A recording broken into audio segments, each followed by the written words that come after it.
Hi, my name is Tom Nelson, author of the Brewer's Workshop. Today I wanted to talk a little bit about the design philosophy of the recipe detail screen. It's actually more interesting than it sounds. Let me start by showing you, jumping in, we will go ahead and tap on the recipes to bring up the recipe screen. From here, one of the design philosophies is that to move forward in the Brewer's Workshop, you always press the blue E for Edit button. So here I want to edit this particular recipe. Now I'm at the recipe details screen. You'll see everything's laid out in a clean, concise manner. I've got my title section on top. I've got my style information below that. I've got my gravity information off to the right. Underneath that I have my ingredients. And then I have a section for a process. So you'll notice in the bottom right hand corner that there is a red X, meaning that's how you cancel out and go back to the previous menu. What's curious is that there's no green check mark, which is how you save changes. The reason why is that there's nothing to save from this screen.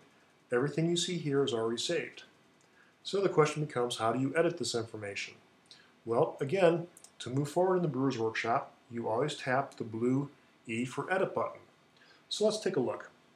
If I go up to the title area and tap the Edit button, you'll see I have a dialog box that comes up, and here I can edit all the information there. The title, the brewer, the batch number, batch size, etc. In addition, I can also modify my units, temperature, color, gravity, my calculational methods, as well as I can toggle on or off whether I track my costs or manage my inventory. Let me cancel out of here. Now let's take a look at the beer style. Again, tapping the blue E for Edit. All the BJCP beer styles are listed here. And I can scroll through and I can select any one. Or because it's a long list, I've included a search feature where I can type in a name and select a style that way. If I select the green check mark, it will in fact change the beer style to the one that I selected. Let's go ahead and look at gravity. I'll tap the blue E for Edit, and here there's only 3 items that I can edit: the date, the gravity, and the temperature that I measured that gravity at. From there, it'll calculate the adjusted specific gravity. So let's take a look here. I'm going to change the date to, oh, well, look at that. It won't let me change it outside the range that's appropriate.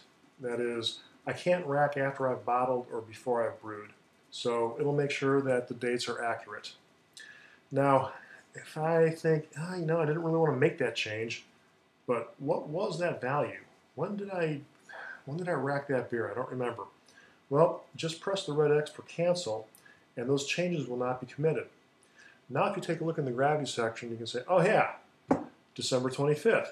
Yeah, I remember that day. That's when I racked. Okay. So that's pretty consistent throughout the program. If you want to save the changes, click the green check mark. If you want to cancel out without saving, click the red X. Now if you take a look at the ingredients, here there's no blue E for Edit button, but if I tap on the row, that happened to be a grain, and up comes the grain editing dialog box. If I tap on a hop, I get my hop editing dialog box. Same with yeast, same with fittings, same with adjuncts. If I want to add a new ingredient, I tap the plus, and from here I can select the ingredient I want to add, and I'll be presented with the appropriate dialog box as well. Finally, in the processes, if I tap on the water icon, I have my water chemistry adjustment, and here I can enter my salts on the left-hand side, as well as the amount of water that I'm treating, and I can see the results on the right-hand side, or select a new target water style there as well. If I tap on the mash tun, here I can see my mashing profile, and if I tap on a step, I can adjust the amounts or temperatures and times based on the actual values that happen for that brewing session. Fermentation, I can enter my conditioning times and temperatures here, and then I can also enter notes in the notes area below that. Tap on that. I have no notes. Bad me. So that's just a quick overview of some of the philosophy.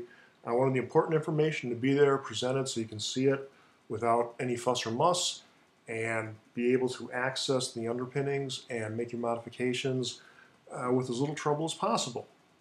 Hey, thank you for sharing your time with me, and I hope you enjoy the Brewer's Workshop.